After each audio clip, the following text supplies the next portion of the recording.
Apa hukum orang yang berhadas besar mengambil wuduk? Saya ulang. Apa hukum orang yang berada di dalam hadas besar mengambil wuduk? Okey? Apa itu hadas besar, Ustaz? Hadas besar, orang yang berjunub, okey, orang yang dalam keadaan junub, dan juga wanita yang haid dan nifas. Okey? Dalam keadaan ni adalah perbezaan, ada perbezaan, tetapi ia dipanggil berhadas besar.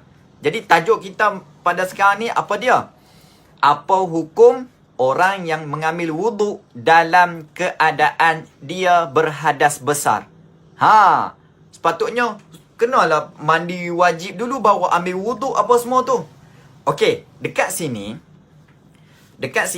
penjelasan saya akan maklumkan di dalam ruangan komen insya-Allah, tetapi dengar dulu dekat sini saya nak jelaskan bahawasanya Rasulullah sallallahu alaihi wasallam, okey, setiap kali berhadas besar, Rasulullah sebelum tidur, sama ada sebelum tidur, sebelum makan atau minum, Rasulullah akan mengambil wuduk dahulu. Jadi dekat sini kita dah dapat dah sesuatu apa dia tuan-puan, hukum mengambil wuduk ketika mana berhadas besar. Alright? Baik. Saya baca satu hadis, okey.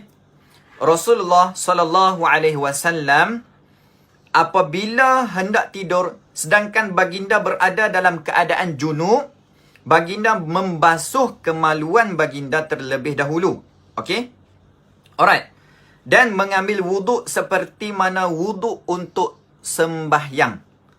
Ini hadis riwayat Al-Bukhari. Jadinya dekat sini kita disunatkan mengambil wuduk. Okey? Kita disunatkan mengambil wuduk. So, boleh tak bila selepas bersama, suami isteri bersama, kemudian terus tidur? Macam tu boleh tak, Ustaz? Boleh. Okey? Boleh. Tetapi kita nak yang terbaik.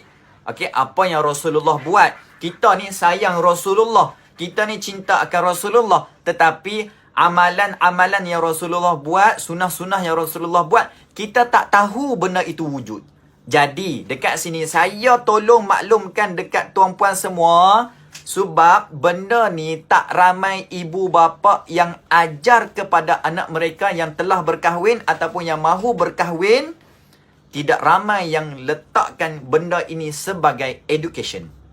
Tidak ramai yang letak benda ni sebagai pembelajaran. Sebab apa? Takut dikatakan lucah.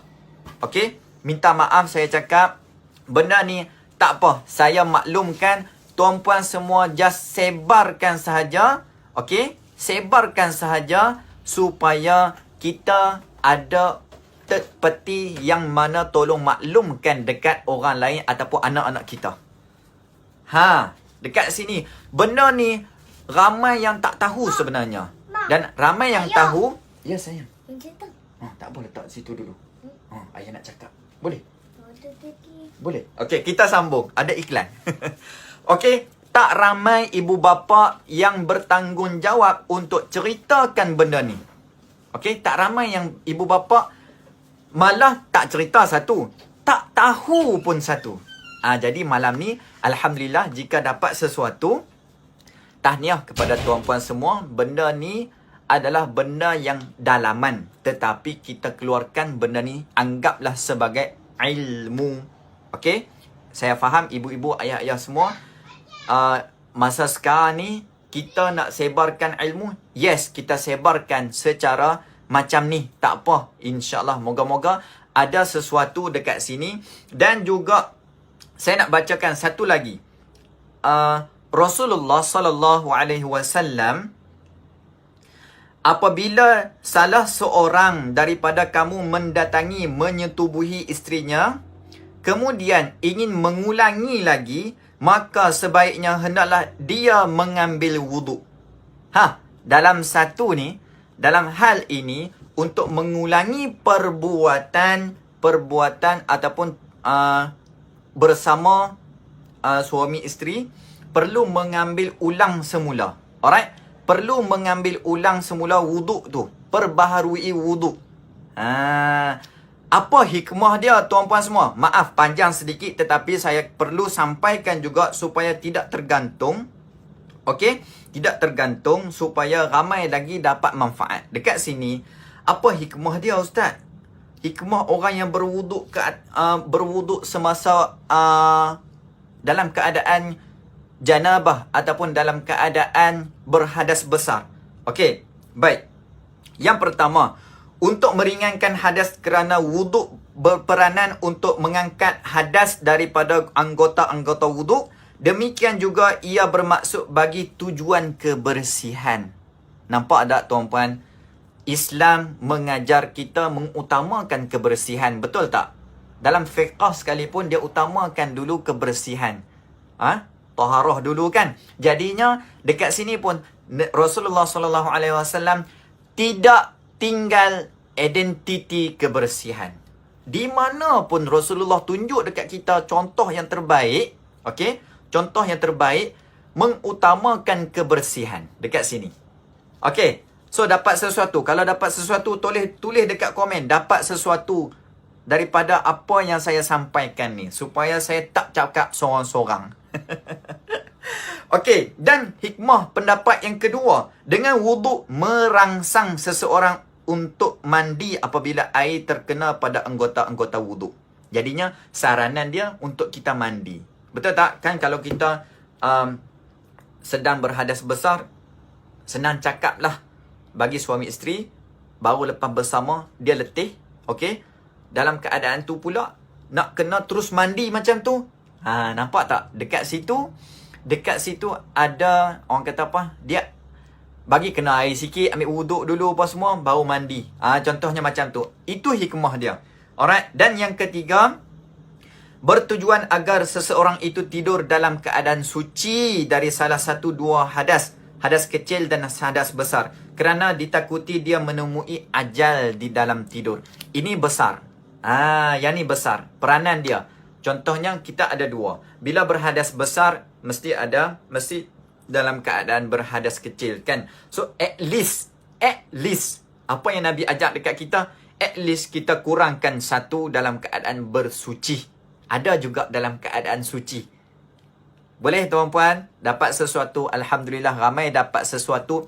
Nanti saya akan kongsikan bagaimana Rasulullah sallallahu alaihi wasallam mandi junub.